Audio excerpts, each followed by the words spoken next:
మీకు డయాబెటీస్ ఉండి రెగ్యులర్‌గా మెడిసిన్స్ వాడుతున్నా గానీ, మీ షుగర్ లెవెల్స్ అనేది కంట్రోల్‌లో ఉండటం లేదా? అయితే మీకొక నిజం తెలియాలి. అదేంటంటే, మనము డయాబెటీస్‌ని టాబ్లెట్స్ తోటి క్యూర్ చేయలేము. కానీ దీన్ని 100% కంట్రోల్ చేయొచ్చు. అదెలా అంటే, అసలు ముందు మన బాడీలో షుగర్ పెరగడానికి కారణం ఏంటి? ఇన్సులిన్ సరిగ్గా పనిచేయకపోవడం. ఇన్సులిన్ అంటే ఇదొక హార్మోన్. ఈ హార్మోన్ సరిగ్గా పనిచేయలేదని అంటే, మన లైఫ్ స్టైల్‌లో ఏదో మార్పు ఉందనేసి అర్థం. కాబట్టి మన లైఫ్ స్టైల్ మార్చుకోవాలి. దీనికోసం నేను ఒక 5 ప్రాక్టికల్ స్టెప్స్ చెప్తాను. ఈ 5 ప్రాక్టికల్ స్టెప్స్‌ని మీ లైఫ్‌లో మీరు ఇంక్లూడ్ చేసుకుంటే, న్యాచురల్‌గానే మీ షుగర్ లెవెల్స్‌ని కంట్రోల్ చేసుకోవచ్చు. అందులో ఫస్ట్ స్టెప్ ఏందనంటే ఫుడ్ కంట్రోల్. ఫుడ్ కంట్రోల్ అనంగానే ఏదో డైట్ కాదు. అలా అని చెప్పి మీరు తినే రైస్‌ని కంప్లీట్‌గా ఆపాల్సిన అవసరం కూడా లేదు. ఇక్కడ ఏం చేయాలనంటే క్వాంటిటీని కంట్రోల్ చేయాలి. ఒకసారి మీరు ఆలోచించండి. మీరు తినే ఫుడ్‌లో ఏమేం పదార్థాలు ఉంటాయనేసి. ఆబ్వియస్లీ మనం తినే పదార్థాల్లో ఎక్కువ రైసు, చపాతీలు, పుల్కాలే ఉంటాయి. సో, దానిని తగ్గించాలి.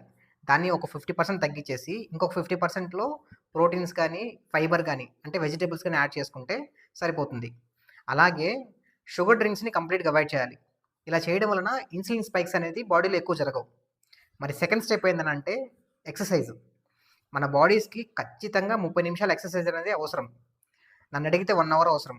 దీనికోసం మార్నింగ్ ఒక 30 నిమిషాలు ఎక్సర్సైజ్ చేయండి. లైక్ యోగా గానీ, అదేవిధంగా సూర్య నమస్కారాలు. అలాగే ఈవినింగ్ కుదిరితే ఒక 30 మినిట్స్ వాకింగు. ఇలా చేయడం వల్ల ఇన్సులిన్ సెన్సిటివిటీ పెరిగి బ్లడ్‌లో ఉన్న షుగర్స్‌ని సెల్స్‌లోకి పంపించేకి ఈజీగా అవుతుంది.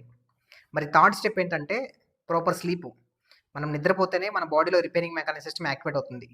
కాబట్టి 6 అవర్స్ స్లీప్ అనేది చాలా ఇంపార్టెంట్. మరి నాలుగోది ఏందంటే స్ట్రెస్ మేనేజ్‌మెంటు. మనం ఎక్కువ స్ట్రెస్ తీసుకుంటే మన బాడీలో కార్టిసోల్ పెరిగిపోతుంది. కార్టిసోల్ పెరిగితే ఆటోమేటిక్‌గా షుగర్ స్పైక్ అయిపోతుంది. కాబట్టి స్ట్రెస్ మేనేజ్‌మెంట్ చాలా ఇంపార్టెంట్. కుదిరితే స్ట్రెస్‌ని అవాయిడ్ చేయండి. లేదంటే స్ట్రెస్‌ని మేనేజ్ చేయడం అలవాటు చేసుకోండి. మరి ఫిఫ్త్ స్టెప్ ఏందనంటే కన్సిస్టెన్సీ. మనం ఈ 4 స్టెప్స్ 2 రోజులు చేసి మూడో రోజు ఆపేసామనంటే ఉపయోగం ఉండదు. కాబట్టి కన్సిస్టెన్సీగా డైలీ చేయాలి. అలాగే క్రానిక్ డిసీజెస్‌లో లైఫ్ స్టైల్ మోడిఫికేషన్ ఎంత ఇంపార్టెంటో, రూట్ కాజ్ ఐడెంటిఫికేషన్ కూడా అంతే ఇంపార్టెంటు. కాబట్టి హోమియోపతిలో రూట్ కాజ్ ట్రీట్మెంట్ తీసుకోవడం వలన షుగర్ లెవెల్స్‌ని మేనేజ్ చేయడం ఇంకాస్త ఈజీ అవుతుంది. So, this is doctor Praveen, homoeopathic physician. ఇటువంటి యూజ్‌ఫుల్ ఇన్ఫర్మేషన్ కోసం ఫాలో చేయండి. Thank you for watching.